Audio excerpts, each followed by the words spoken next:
Hello, today I'm going to show you how to find the OBD2 socket.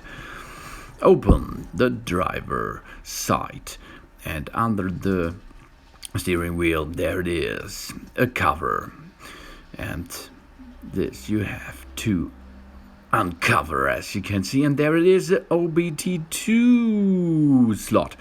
There you have to log in with your OBD2 scanner. And then, there it is. It works good as you can see. But first step is to turn the ignition on point 1 or 2 and press OK. Good job, as you can see. Now you are able to delete and read some failure codes. Easy. Thanks for watching. Please subscribe me and give me a positive feedback, and see you next time. Soon.